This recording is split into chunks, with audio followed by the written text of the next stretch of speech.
Hey everyone, hope you're having a good day or night or whatever it is. I've had a super busy day today, and I did not feel like reading this tonight, to be honest with you.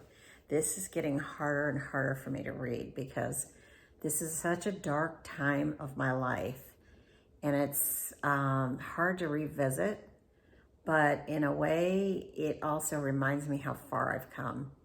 So, I try to hold on to that instead of getting into that horrible dark space that I was in when I wrote or when I was experiencing this part of the book.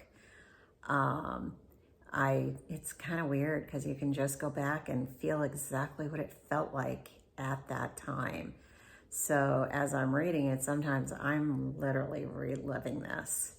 But anyway, so I'm going to go ahead and go tonight. And I'm starting on page 110, right at the very top. I look up to see a pair of small, light orange-handled scissors sitting in front of me. Everything else fades. I've heard that if you cut the veins in your wrist, you can die. If only I could have the courage to just do it. I could end this pain in my heart. I hold the scissors at my wrist, but I don't have the courage to complete the task. I am such a wimp. The cocaine makes me feel like I can do anything, so why not do another line of that and get my confidence and courage up? Again, I pull out the piece of glass with prepared lines, grab the pen, and deeply inhale to get all I can as quickly as possible into my nasal passages. Now I can do this. No one will ever know or care that I'm gone. I can do this. I grab the scissors and sit down at my kitchen table, holding the scissors to my wrist, slowly rubbing them back and forth and studying my veins. How do I do it? Fast or slow? Everything is disappearing into a void. I can already feel the pain slipping from my existence. I no longer have to be this oddity in life or a person that not even my mother loved. Deep breaths fill my lungs as I focus on the scissors and how they can just change my life in an instant. If only I could just rub the scissors harder and cut that vein. I am so close. All I have to do is push them down harder. Sawing at my wrist is not working, so I might have to slice it. A knock comes at the door, and Chris bounds through the door with his usual powerful presence and big smile. His face changes quickly. What are you doing, Puff? He sees me sitting at the table with scissors in hand. No one will notice if I am gone. I just want to die, I reply matter-of-factly.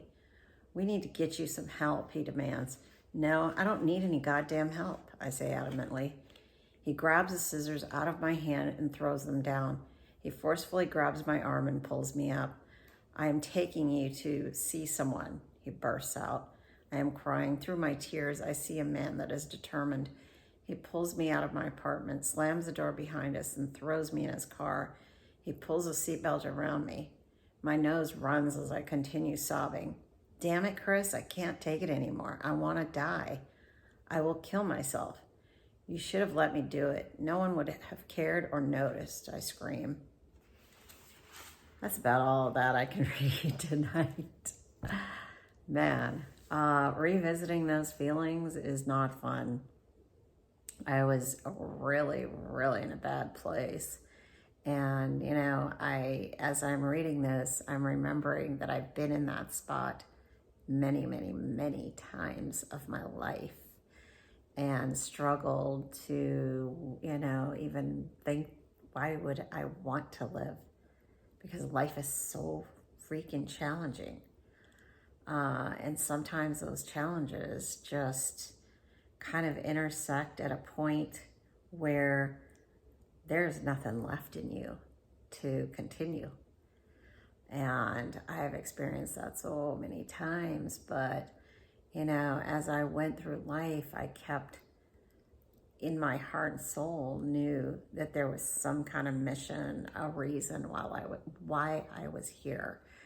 And I think that's the only thing that really kept me going is believing that, there's a reason why we all have this lifetime. We don't know what that reason is always.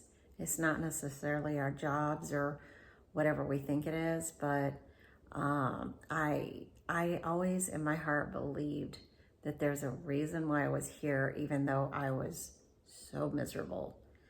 And I kind of held on to that, believing that one day I could get through those feelings and I would be able to complete some kind of mission in my life that I came here for. And, you know, it was like little by little by little, step by step, I got to the point where I had more and more and more skills or tools or ability to be able to wash those feelings away at times when it got really bad. I mean, you know, of course, you know, it took a long time to get to that point of being able to, okay, maybe if I go for a walk in nature, it'll help me. Or maybe I just go run on the beach, you know, go run for 5 miles and it will help me to reconnect with what I'm really here for in my life. Not just to be challenged and be miserable every day. So anyway, that's really all I have to say tonight. I hope that, you know, if you are ever feeling that way, I hope you have some tools in your toolkit that will help you to pry your way out of it. Sometimes it is pretty hard to pry your way out.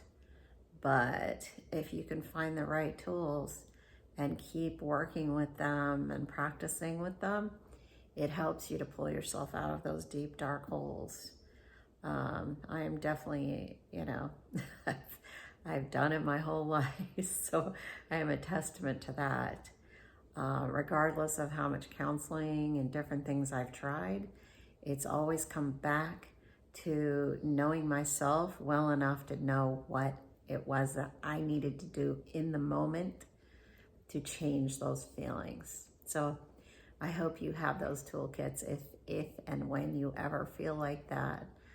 And that's all I have to say tonight. And once again, thank you so much for listening and going through this journey with me. I'm realizing this is also a journey, just reading this book and having you guys support me through this process.